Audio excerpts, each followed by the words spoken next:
Aquí comienza Red Más Noticias. Muy buenas noches, les damos como siempre la bienvenida y empezamos de una vez con la información. Después de más de 40 días de negociaciones, el gobierno y los estudiantes universitarios firmaron un acuerdo en la Casa de Nariño para levantar el paro y regresar a clases. Vamos con Paula Ardila. Paula, buenas noches. ¿Y cuántos estudiantes se reunieron con el presidente? Muy buenas noches. Fueron más de 20 los estudiantes que hoy recibió el presidente Duque para finiquitar este acuerdo con el cual hoy se levanta el paro nacional estudiantil, no sin antes haber realizado 16 sesiones de concertación con la ministra de Educación.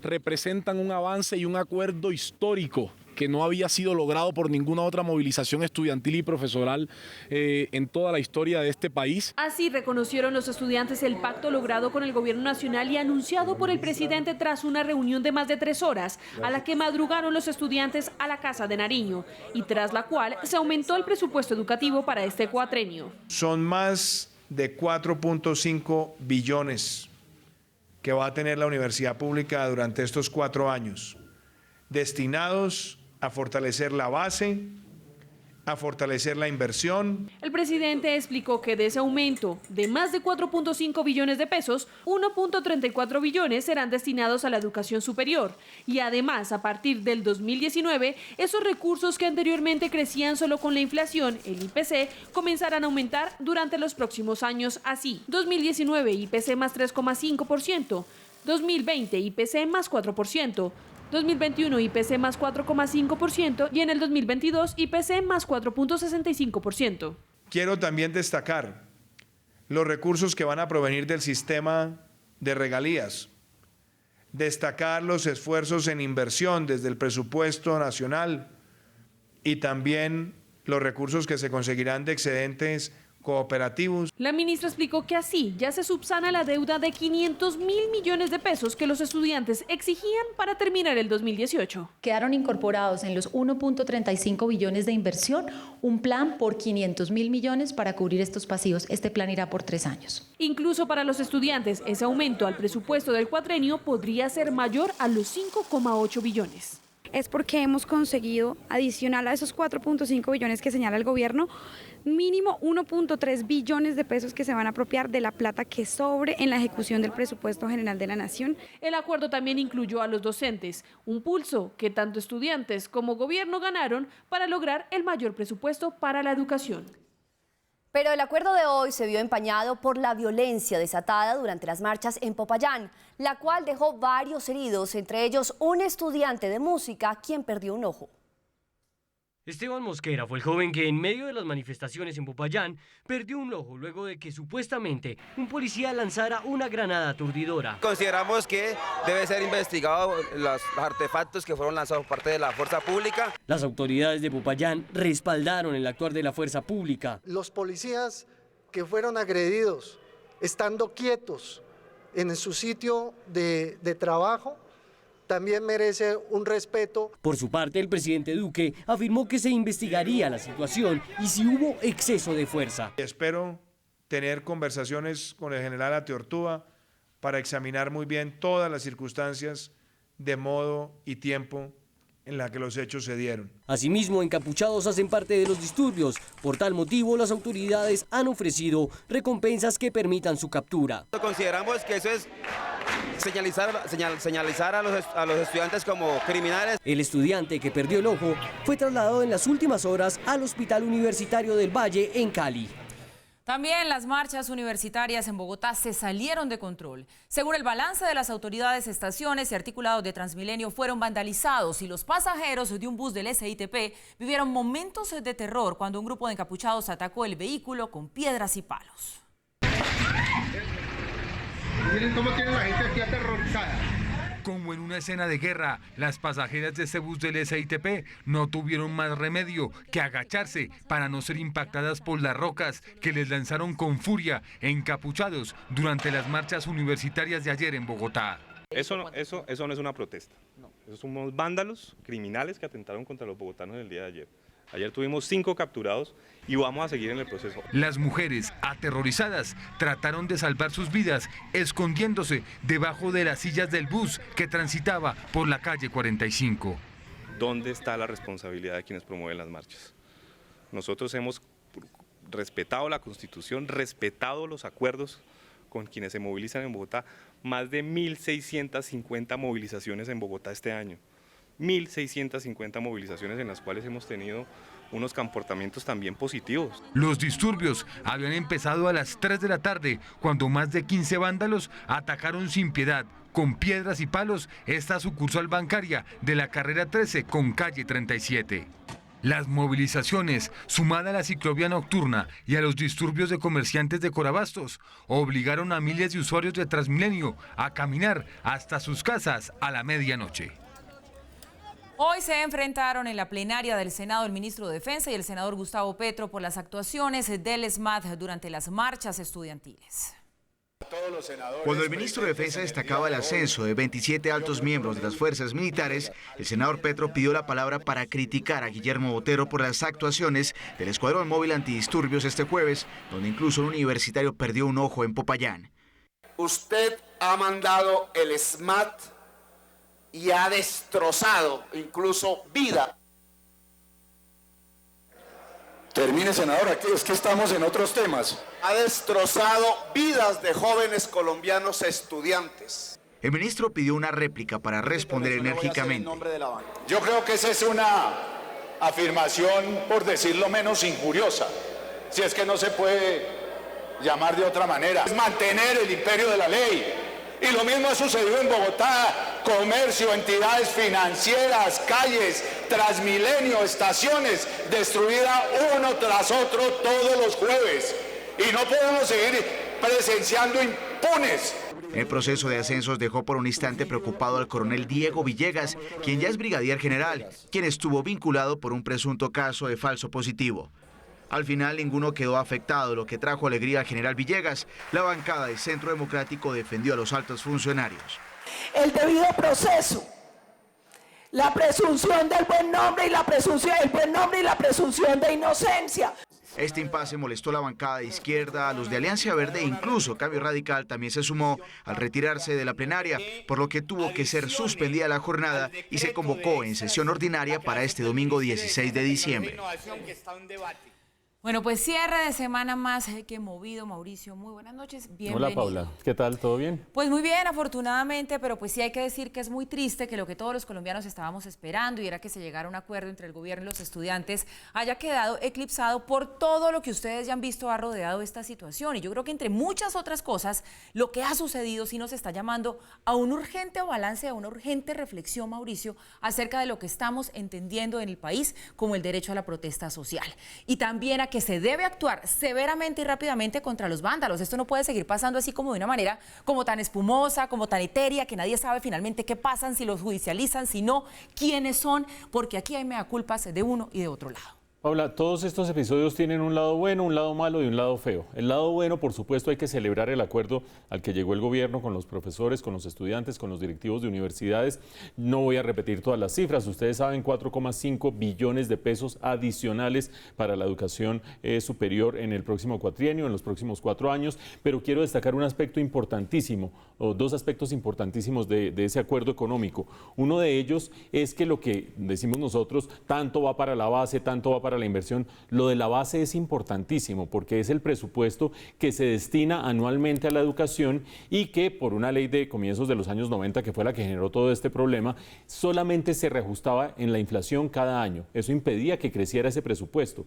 Lo que acaba de acordar el gobierno con los estudiantes es que el año entrante crece inflación más 3,5%, después inflación más 4%, después inflación más 4,5%. Ya se duplica el crecimiento y después un poco más por encima de 4,5%. Es decir, eso va a tener efectos hacia adelante porque ya la base queda magnificada para los siguientes gobiernos. Es un punto importante. El otro es que además del presupuesto para la inversión, se ha hecho un acuerdo entre estudiantes y gobierno para entrar a evaluar las fuentes de financiación de la educación y para entrar a evaluar una institución muy polémica para los estudiantes que es el ICETEX. Ellos dicen que la financiación de la educación superior se convirtió en un negocio financiero en el que terminan colgados. Van a evaluar ambos aspectos. Esto es lo bueno bueno, el acuerdo finalmente. Lo malo, pues para qué abundar en estas discusiones sobre el vandalismo. Lamentabilísimo lo que les sucedió a este estudiante de música de la Universidad del Cauca. Está perdiendo su ojo, perdió su ojo, está todavía en la clínica. Es muy lamentable, nada, absolutamente nada lo justifica.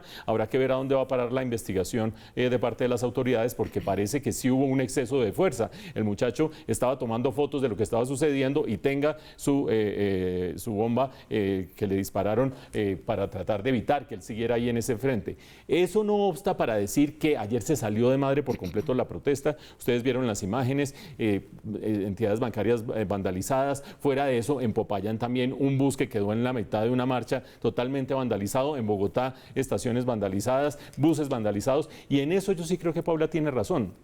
Aquí, por lo menos en Bogotá y en otras ciudades también, hay suficiente número de cámaras ya para registrar quiénes son los vándalos.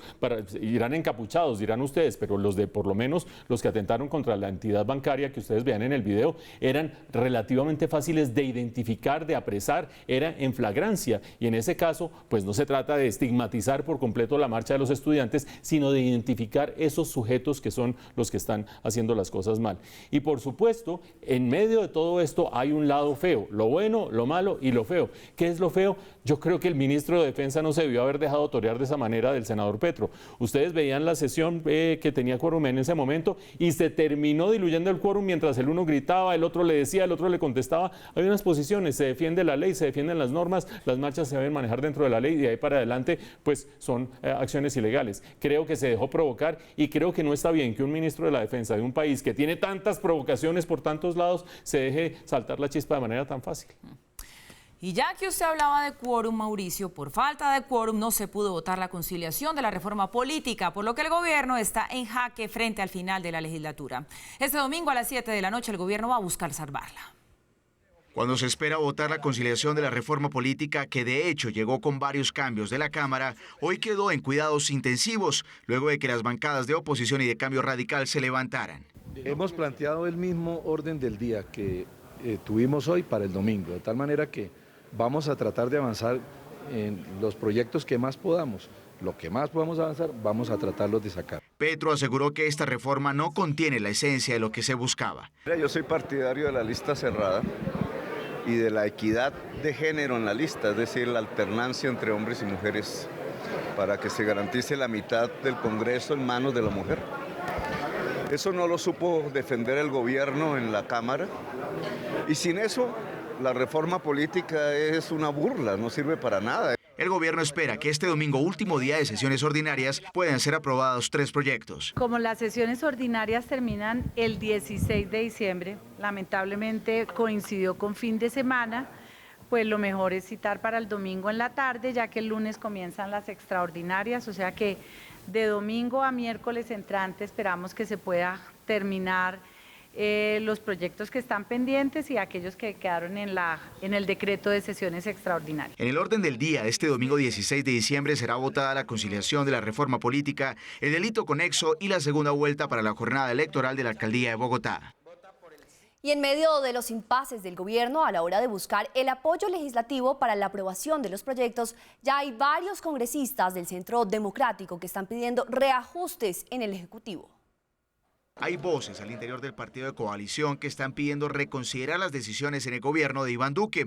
José Obdulio Gaviria, que retomó funciones esta semana, se pronunció. Sí, hay que dar un timonazo.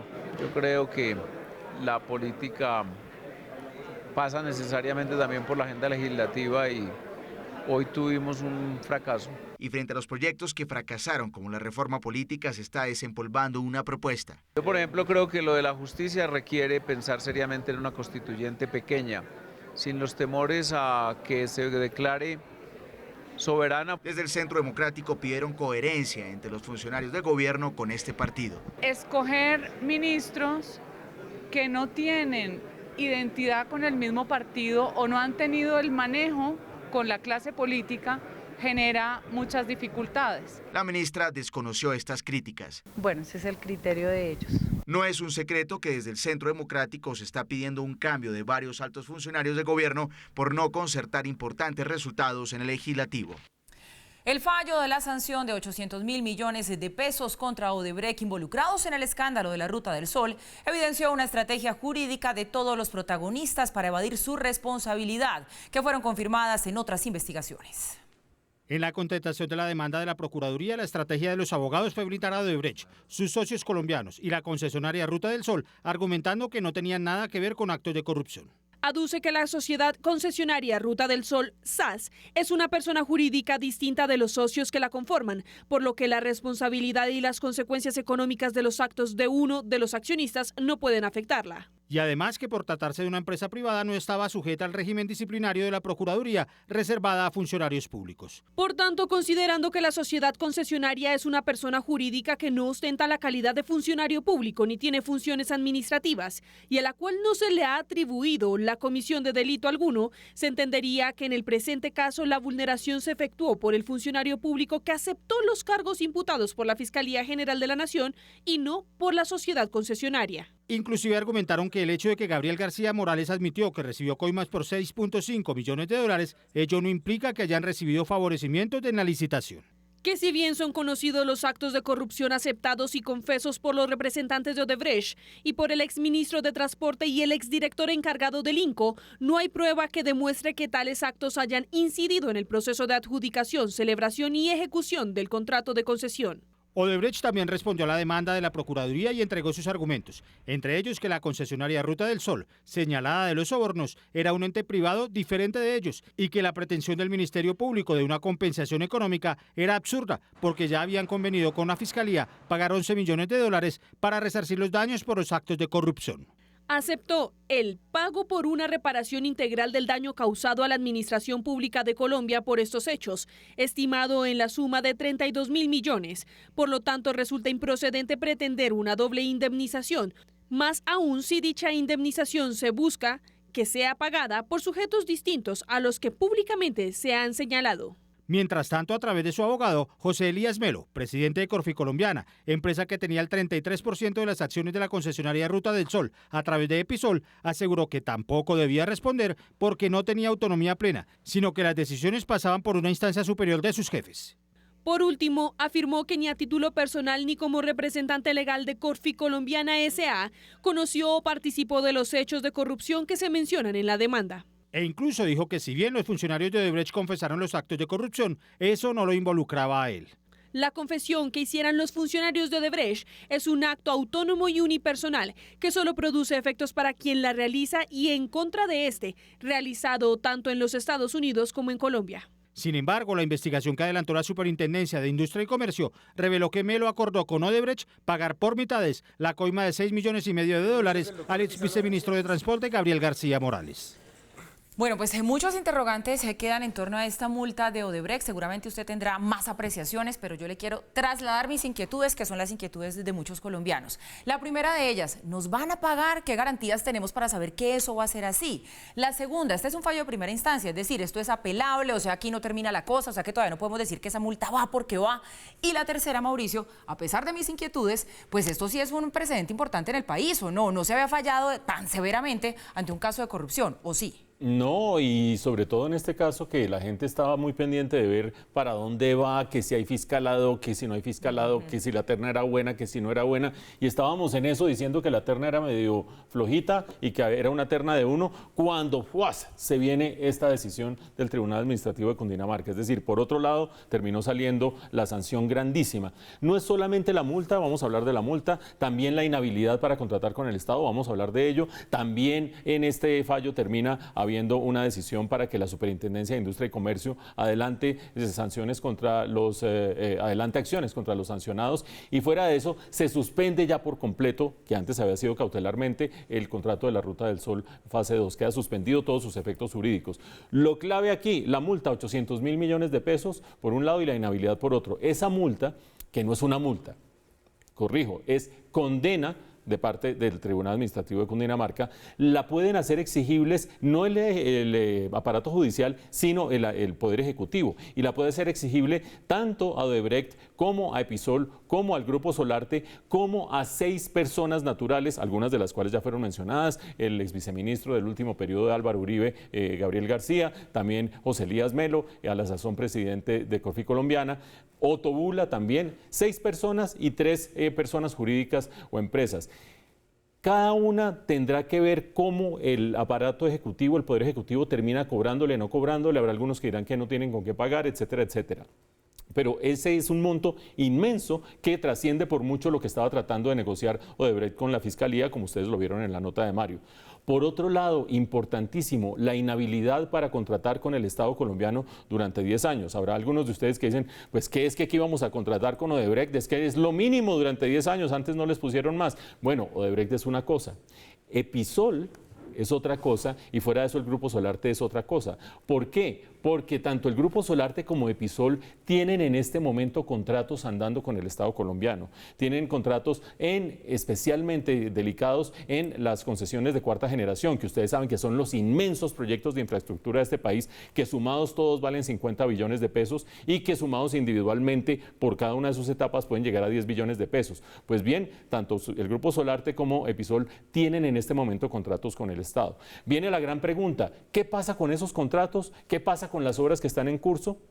El magistrado terminó diciendo, nosotros somos el ente judicial, nosotros no nos vamos a pronunciar sobre nada distinto que sobre lo que dijimos. Hay inhabilidad para contratar con el Estado colombiano. Ya verá cada una de las entidades que tiene esos contratos con ellos qué es lo que hace. Dijo indirectamente, pues ellos verán si se meten en un lío jurídico, si terminan siguiendo adelante con esos contratos. Pero la justicia no es la llamada a decir, voy a suspender todas esas concesiones de cuarta generación. Va a tener que ser un trabajo de la ANI, va a tener que ser un trabajo de las entidades del sector de infraestructura, de mirar con mucho juicio qué es lo que terminan haciendo con esos contratos. Sería un golpe inmenso para las concesiones de cuarta generación, un golpe inmenso para el dinamismo de la economía. Con eso no quiero decir que no se tome, que se haga lo que la justicia dijo y que obren en su mejor juicio esas entidades del sector de infraestructura. De cualquier manera, el golpe vino por donde la gente menos se lo esperaba y estamos cerrando la semana con una sanción para Odebrecht y para sus socios de una magnitud monumental. La Corporación Excelencia en la Justicia adelantó un estudio que concluyó que durante los últimos 7 años, solo el 60% de los casos de corrupción en Colombia terminan con sentencias condenatorias para los involucrados. Con base en información oficial, Excelencia en la Justicia concluyó que solo un poco más de la mitad de quienes se roban los recursos del Estado termina recibiendo condenas por sus actos de corrupción. Que el número de sentencias condenatorias que se produjo en el país frente esencialmente a delitos asociados a la corrupción es de un 60.4% y el resto son sentencias absolutorias. Una de las aristas más llamativas del estudio es que el número de sentencias condenatorias podría ser mayor si el aparato estatal fuera más eficiente a la hora de sustentar sus acusaciones frente a los jueces. La medida en que el indicador de sentencias condenatorias sea más alta, mejor la gestión de los fiscales encargados de sus asuntos. Esta semana la Contraloría reveló que hay una red de contratistas que se habría quedado con 60 billones de pesos, mientras que la Procuraduría aseguró que en Colombia campea lo que denominó megacorrupción. El Tribunal Administrativo de Cundinamarca suspendió la concesión de títulos mineros en el país, que había sido reabierta. La decisión se dio tras fallar favorablemente una tutela interpuesta por el senador Iván Cepeda, en la que se ordenó proteger los derechos e intereses colectivos a un ambiente sano, hasta que quede en claro la delimitación de zonas protegidas como ecosistemas de páramo, humedales y reservas. La Fiscalía de Barcelona presentó hoy formalmente una querella contra la cantante Shakira. La acusa de 6 delitos contra la hacienda pública. La artista se defiende. Después de haber realizado el pago de 14.5 millones de euros hace 2 días para quedar al día con el pago de unos impuestos, se dio a conocer que la Fiscalía de Barcelona presentó hoy una querella en contra de Shakira, acusándola de 6 delitos, dentro de los que se encuentran defraudar al fisco por 14.5 millones de euros, simulando no vivir en España y ocultando su renta a través de una compleja red de sociedades en varios paraísos fiscales entre 2012 y 2014. Shakira no ha recibido la querella formalmente, sino que se ha enterado por la prensa, y lo más grave es que la Fiscalía lo ha filtrado repartiéndola a la prensa incluso antes que al juez, extralimitándose de su función con el fin de lastimar su reputación, tan relevante para un artista de su estatus. Shakira ya ha pagado hasta el último euro exigido por la agencia tributaria y por tanto no debe nada al Estado español. No tiene sentido que Fiscalía reclame a Shakira el pago de una fianza obviando que los pagos exigidos ya han sido realizados en su totalidad. Ante la querella, la cantante aseguró además estar convencida de que las autoridades locales quieren utilizarla como chivo expiatorio con el fin de amedrentar al resto de contribuyentes. Y en otras noticias, este año han muerto 5 personas por minas antipersonal en Colombia. 64 más han quedado heridas. La siguiente es una conmovedora historia de un sobreviviente y su mejor amigo que estuvieron a punto de separarse por los estragos de la guerra. Abrazos, lengüetazos y lágrimas, así fue el emotivo encuentro entre el patrullero José Carvajal y Hulk, 2 héroes de la patria que se separaron por las duras circunstancias de la vida. Yo sentía que algo me hacía falta y me siento ahora completo y siento más motivación para recuperarme. Este año el uniformado fue víctima de una mina antipersonal instalada por el ELN en Tarazá, Antioquia. Hulk estaba ahí. Las circunstancias lo separaron. El uniformado duró 15 días en cuidados intensivos. Cuando despertó se dio cuenta que había perdido sus 2 piernas. A pesar del duro momento, hoy habla con optimismo. En estos momentos no tengo pies, yo lo que les quiero decir es que ánimo. En realidad en ocasiones los problemas que nosotros pensamos que son muy grandes no lo son circunstancias que necesitamos pasar porque con esas circunstancias tenemos más carácter. Durante su trabajo en campo erradicando cultivos ilícitos, Hall fue su compañía, su gran amigo, el del juego, el confidente, el protector. Él ha sido un perro que ha entregado su vida para salvar los pies de muchas personas, las manos, etcétera. Él es un perro de explosivos. Ese episodio los alejó, pero luego de un proceso de adopción, Hulk y José no se separarán nunca más. Tener un perro es lo mejor que uno puede tener. El patrullero de 23 años de Girón, Santander, hoy trabaja en la emisora de la policía en Bucaramanga. En lo corrido del año, 5 personas han fallecido por minas antipersonal en Colombia. YouTube, la plataforma de videos más grande del mundo, reconoció esta semana al canal Red Más Noticias por las recientes cifras de suscripciones, lo que se suma a las millones de reproducciones del material que allí publicamos. Hoy celebramos con ustedes, nuestros seguidores, este nuevo paso en nuestras redes sociales. Ingrese a YouTube o a Google y escriba en su teclado: Niño baila champeta en barrio de Barranquilla. Se va a encontrar con esta película.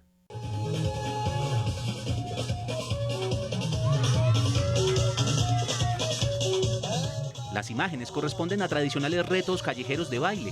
El escenario, un barrio de Barranquilla de calles polvorientas, donde los jóvenes se divierten como entre las nubes. Esta historia ha sido vista 10.931.102 veces, y todo porque Red Más Noticias la subió a internet. Pues que nos reconozcan que tenemos más de 100.000 seguidores en nuestro canal de YouTube es fantástico por el contenido que estamos haciendo. El canal de YouTube de Red Más Noticias ha sido visto más de 108 millones de minutos. En este canal, los suscriptores encuentran no solo videos virales, también contenido de las emisiones de Red Más País, Red Más Internacional y Red Más Noticias, con los análisis de Mauricio Reina. Ustedes veían algunas de las cosas que mencionaba el presidente Duque. Pero el salto es ponerle a la gente el noticiero para que lo vea cuando quiera, donde quiera, a la hora que quiera verlo. En dispositivos móviles han sido más de 71 millones de visitas. Desde el computador, 25 millones de visitas. YouTube nos envió un mensaje. Uno de sus apartes dice: cada una de las personas que se ha suscrito a tu canal ha sido tocado por lo que has creado. Nosotros seguimos bailando de la dicha, no solo por el galardón de YouTube, sino por la felicidad de saber que cada día hay más de ustedes asomándose a nuestro universo digital.